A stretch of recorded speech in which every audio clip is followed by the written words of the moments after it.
For non-Indonesian speakers, you can find English subtitles on the video. Halo, aku Nengah Krisnarini, konselor dan fasilitator sound healing dari Soundly Within. Aku percaya semua orang itu cukup dan layak. Tapi, pengalaman hidup buat kita ngerasa sebaliknya dan bikin kita nggak betah jadi diri sendiri.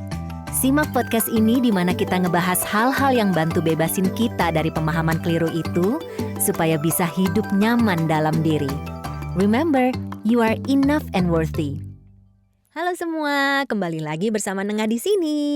Gimana nih kabarnya? Semoga pada happy dan sehat ya. Dan selamat datang di episode keempat Nyaman Dalam Diri. Ini yang bikin kamu menunda-nunda. Seperti janjiku di episode sebelumnya, kali ini kita tuh bakal ngebahas beberapa limiting dan negative core belief yang bikin kita tuh hobi menunda-nunda. Sebuah hobi yang gak produktif banget lah ya pokoknya. Tapi mungkin sebelum kita bahas beberapa contoh belief ini, kita bisa ngebahas sebenarnya apa sih negative core belief, apa itu limiting belief. Dan ini aku ambil dari sebuah artikel, judulnya tuh apakah negative core beliefs menghancurkan hidupmu. Dan kalau teman-teman penasaran, linknya ada di description box. Di artikel ini dibilang, limiting dan core belief merupakan asumsi yang terdapat begitu dalam di subconscious atau alam bawah sadar kita, baik itu tentang diri kita sendiri, dunia ini, orang lain, dan secara otomatis mempengaruhi perilaku kita secara positif maupun negatif. Dan kita mungkin bahas yang core belief dulu. Core belief ini terbentuk di masa kecil sebelum usia 7 tahun dan menurut Maria Montessori, pikiran anak-anak tuh ibarat spons di 6 tahun pertama hidupnya. Jadi gak heran belief ini terbentuk karena gampang banget buat nyerap segala macam informasi dari lingkungan sekitar buat anak-anak dan dilakunya tuh tanpa disaring gitu. Dan informasi yang diserap ini kemudian sama anak-anak di bawah 7 tahun digunain untuk nyiptain identitas individual. Dan setelah usia mereka nggak 6 tahun lagi prosesnya udah berubah karena ada transisi ke reasoning mind orang dewasa. Core belief ini bentuknya bisa positif atau negatif tergantung pengalaman yang dilalui. Dan tentunya di episode ini kita akan bahas yang negatif karena mempengaruhi hobi kita yang gak produktif itu loh tadi. Nah, kalau limiting belief itu apa sih? Ini aku suka banget perumpamaan yang aku temuin juga di artikel ini. Menurut Robin Ladinsky, core belief itu ibarat akar pohonnya. Sementara limiting belief itu kan perpanjangannya, jadi ibaratnya dahannya gitu.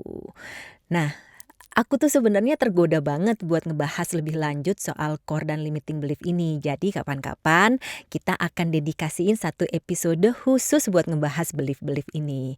Jadi buat teman-teman yang belum subscribe, jangan sampai ketinggalan. Cus langsung subscribe dan nyalain loncengnya ya. Oke. Oke, kembali lagi ke menunda-nunda. Apa aja sih belief yang bikin seorang manusia itu bolak-balik ngelakuin nunda-nunda walaupun tahu kalau konsekuensinya bakal bikin dia repot? Gak ada jawaban yang pasti ya, gak ada satu jawaban yang pasti karena semua manusia itu kan berbeda.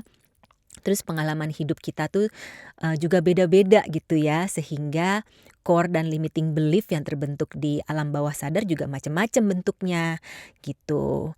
Mungkin bisa cerita satu belief dulu kali ya. Salah satu belief yang bisa bikin kita doyan nunda-nunda adalah limiting belief kalau hasilnya nggak diapresiasi orang, mending nggak usah dilakuin. Nah ini nih. Ini nih yang lagi aku hadapin banget saat ini. Jadi aku izin curhat juga ya. Jadi aku tuh kan kepengen nih ngerilis lagu yang suka dinyanyiin di sesi sound healing atau meditasi Soundly Within.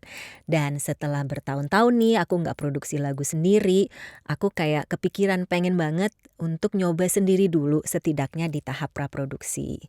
Dan sejauh ini aku ngerasa progres di tahap ini kayaknya jauh dari harapan. Karena setiap aku mau ngerjain gitu ya, belief ini tuh begitu kenceng suaranya ngerongrong aku gitu. Contohnya kayak di awal minggu ini nih, aku udah kayak ngosongin 1 hari kan khusus buat ngulik lagu-lagunya. Tapi pas lagi mulai gitu ya ada bisik-bisik gitu di benakku kayak gini nih. Psst, psst, psst, bos. Buat apa repot-repot sih? Nanti kalau lagunya gak ada yang dengerin cuman buang-buang energi aja. Udahlah gak usah, mending kerjaan yang lain. Aduh, nyebelin banget kan? Tapi walaupun begitu aku bisa bilang kalau satu hari yang aku kosongin di awal minggu ini tetap produktif juga walaupun progresnya nggak yang seperti diharapkan. Tapi aku kayak berhasil menampik godaan untuk ngalihin perhatianku ke pekerjaan yang lain.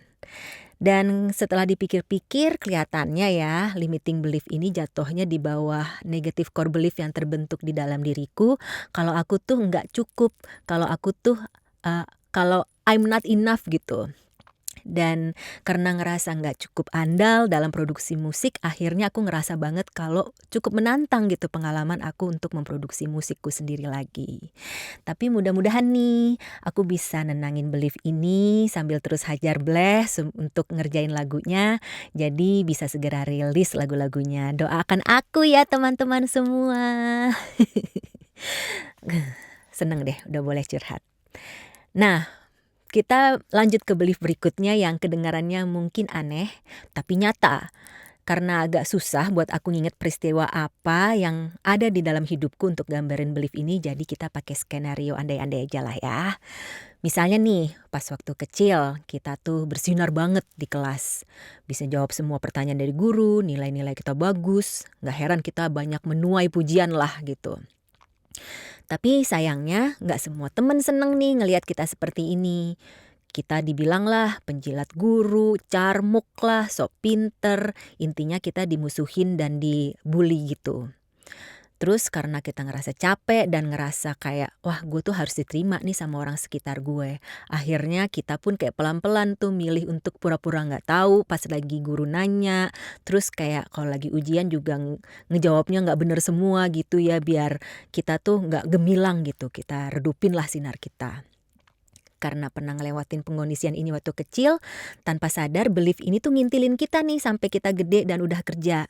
Kita jadi nggak pengen nonjol di pekerjaan, kita jadi diem aja pas lagi ditanya pendapatnya, dan akhirnya ini bikin performa kerja kita jadi nggak bagus.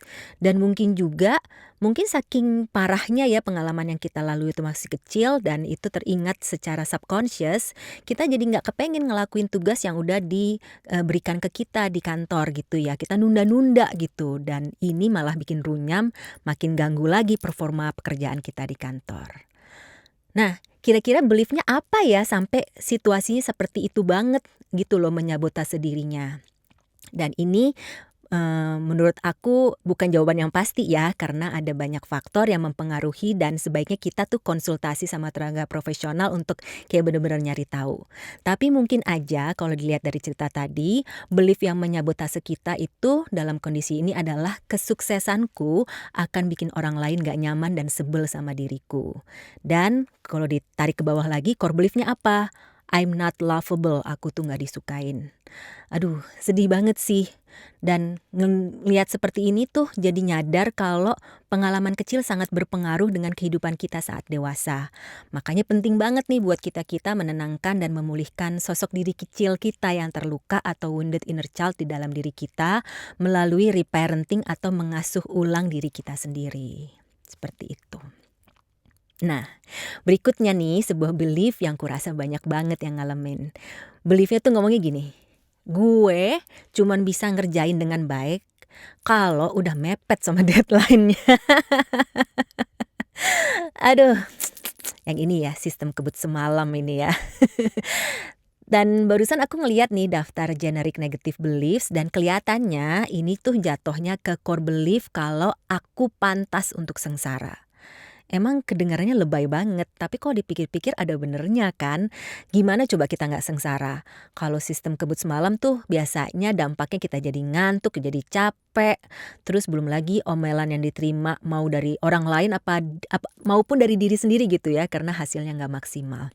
Kayaknya bener-bener sengsara deh, tapi tetap aja ya udah tahu gitu, tetap dilakuin. Emang bener-bener deh, manusia itu makhluk yang paradoksikal. Aduh. Oke, tadi kan kita udah ngebahas nih 3 beliefs, contoh-contoh beliefsnya yang bisa bikin kita menunda-nunda. Sekarang mungkin bisa bahas secara cepat aja ya, gimana cara menanganinya. Pertolongan pertamanya bisa dengan meregulasi emosi saat kita mau mulai kerjain apa yang udah kita rencanain. Ini persis seperti yang dibilang Dr. Timothy Pichel dan kita sempat bahas tuh di episode sebelumnya.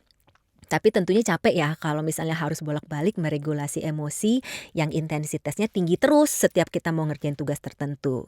Jadi sebaiknya kita juga, reparenting diri kita seperti yang tadi diomongin ya. Jadi kita luangin waktu untuk ngadepin si negative core dan limiting belief yang merupakan biang kerok dari kebiasaan menunda ini, biar emosi yang hadir setiap kita mau melakukan tugasnya tuh nggak selalu tinggi lah intensitasnya gitu. Ngomong-ngomong, walaupun tadi aku nyebutnya sebagai biang kerok pakai tanda kutip, tapi sebenarnya ini julukan sayang loh. Karena menurut aku belief ini tuh bukan momok, karena dia tuh timbul karena adanya luka atau trauma yang kita lalui waktu kecil atau di masa lalu. Dan namanya juga luka ya, jadi dihadapinnya jangan dengan agresi gitu, jangan ibaratnya kayak diguyur alkohol gitu, ya ampun. Ini aku baca ya di Halo Dokter, kalau luka fisik sebaiknya nggak dibersihkan dengan alkohol karena risikonya tuh kulit jadi iritasi, terus jadi kering dan kemampuan regenerasinya jadi terganggu. Nah, begitu juga dengan luka batin kita. Jangan dikasih agresi tapi dirangkul, ditenangin, dipuk-puk gitu. Kita pelan-pelan deh coba yakinin bagian diri kita yang terluka ini kalau sebenarnya kenyataannya nggak kayak apa yang belief ini gambarkan kok. Jadi dengan kata lain kita coba nih reframing belief ini atau membingkai ulang belief ini. Dan cara buat reframing belief ini bisa macem-macem loh dan kita bisa cari nih cara yang paling cocok buat diri kita tuh seperti apa. Selain ke terapis untuk counseling, cognitive behavioral therapy, theta healing dan lain-lainnya, kita bisa nih ngelakuin, hal-hal praktis yang simple secara mandiri di kehidupan sehari-hari kita. Salah satu cara yang kayaknya populer banget ya, yaitu mengucapkan afirmasi. Misalnya kita ngerasa lagi nggak enough jadi orang, nggak cukup jadi orang, kita bisa mengcounternya dengan mengucapkan afirmasi I'm enough.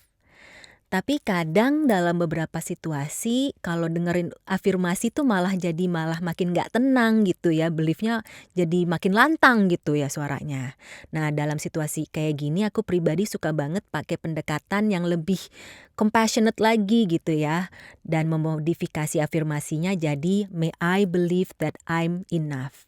Semoga aku mau percaya kalau aku tuh cukup gitu. Tarik nafas dulu tadi. Wah seru banget ya pembahasan kita kali ini. Saking serunya jadi kepengen sebenarnya sih ngebahas terus nih tentang belief-belief yang bikin kita menunda-nunda tapi entar ujung-ujungnya jadi pagelaran semalam suntuk lagi. Jadi jangan sampai ya. Makasih banget buat teman-teman semua yang udah pantengin episode podcast ini dari awal sampai akhir. Bener-bener aku sangat mengapresiasi dukungan kalian semua. Kalau misalnya teman-teman ngerasa episode ini sangat membuka mata, terus hatinya tergerak, aduh pengen deh ngebagiin ke teman-teman atau ke siapa kek. Jangan ragu-ragu langsung pencet tombol share di bawah dan jangan lupa untuk like dan comment juga. Kita ketemu lagi di episode berikutnya. Always remember, you are enough and worthy. Bye-bye. Terima kasih sudah mendengarkan Nyaman Dalam Diri bersama Nengah Krisnarini. Podcast ini bersifat edukasional dan tidak dapat menggantikan arahan dan saran terapis atau tenaga kesehatan profesional lainnya. Sampai ketemu di episode berikutnya.